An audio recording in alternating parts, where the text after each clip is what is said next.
प्यारे बच्चों, विज्ञान की बारी है। आज हम लोग विज्ञान में नवीनतम ऊर्जा स्रोत सौर ऊर्जा के बारे में पढ़ेंगे। सौर ऊर्जा देखा भी होगा, कई जगह देखा है ना, छत पे इस टाइप का पैनल लगा रहता है। इस टाइप का देखा है कि नहीं देखा है? Yes sir. या आपके गांव में कहीं सोलर लैंप रोड पर लगा होगा तो वो भी आपने देखा होगा। देखा है? Yes sir.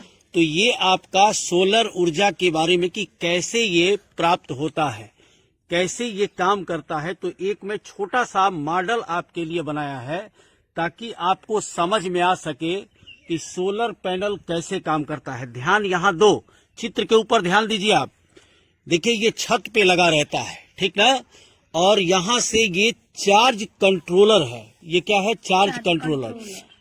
आम भाषा में हम इसको एक तरीके से इन्वर्टर भी बोल सकते हैं। ये एक बैटरी होती है बड़ी सी जो घर में रखी रहती है, और तब इस इन्वर्टर से जब ये स्टोर होकर के ये बैटरी चार्ज होती है तो इन्वर्टर के माध्यम से घरों में बिजली जाती है। कुल मिला के सूर्य के पास से जो ऊर्जा है वो पैनल क्या करता है? ग्रहण करता है। भंडार यानी कुल समझ लो कि झोले में एक तरीके से वो रखता है, ठीक है, इकट्ठा कर लेता है और इस तार के माध्यम से स्टोर कर लेते हैं बैटरी में। तब जरूरत होती है तो हम इसका यूज करते हैं। आजकल इसका बहुत प्रचलन है, बहुत ज्यादा प्रचलन हो गया है।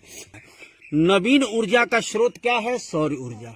नवीन ऊर्जा का स्रोत क्या है? सौर ऊर्जा। सूर्य से प्राप्त ऊर्जा सौर ऊर्जा कहलाती है। सौर ऊर्जा मतलब जो सूर्य से ऊर्जा प्राप्त हो रही है। देख रहे हो ना, ये किरणें दिखाई गई है, यानी इससे जो प्राप्त होती है उसको हम कहते हैं। अब थोड़ा सा हम इसमें आपको दिखाना चाहते हैं कि इस जो पैनल छत पे लगा रहता है, बेटा आप अभी छोटे बच्चे हो इसलिए सामान्य जानकारी, इसमें 6 तरीके की कुल सिस्टम है। प्लेट का 6 तरीके का सिस्टम लगा रहता है और इन पर ये सूर्य की किरणें, देख रहे हो ना, ये सूर्य की किरणें आती हैं।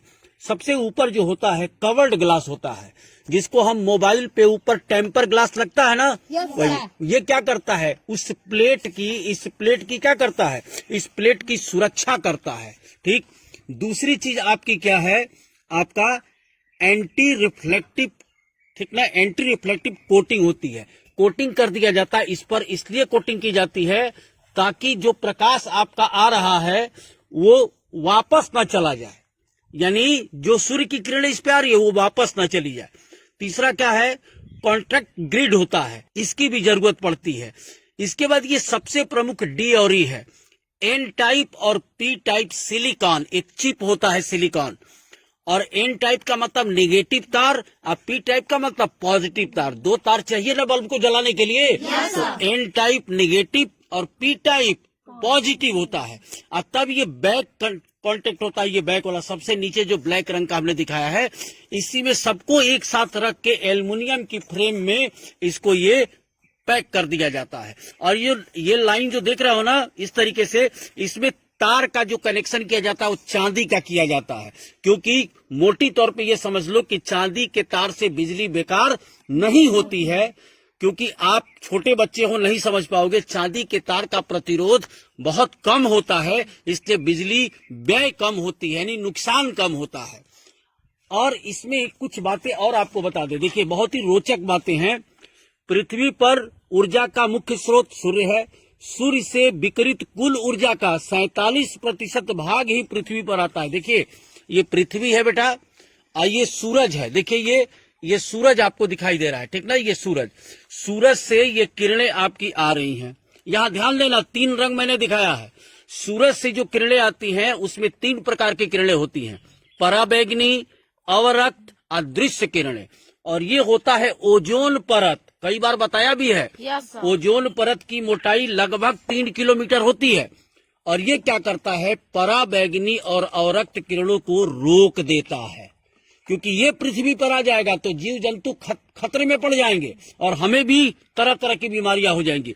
यहाँ कौन आता है? केवल दृश्य प्रकाश आता है, यानी यही 47% भाग केवल हमको ये पैनल के पास 47% भाग मिलता है। इसके बारे में डिटेल हम आपको बताएंगे किसी दिन, ठीक है।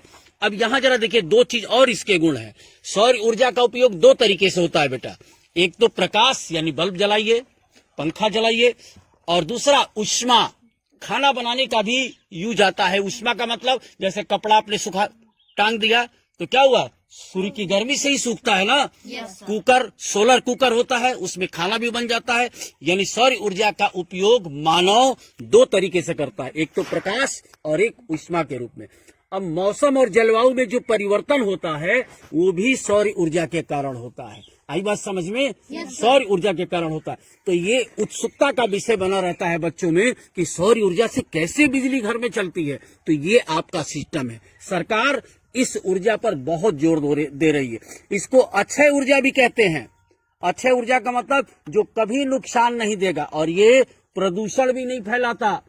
कोयले से जो बिजली बनेगी वो प्रदूषण फैलाएगा, लेकिन इससे जो बनेगा वो प्रदूषण नहीं फैलाएगा। बात समझ में आई बात? धन्यवाद।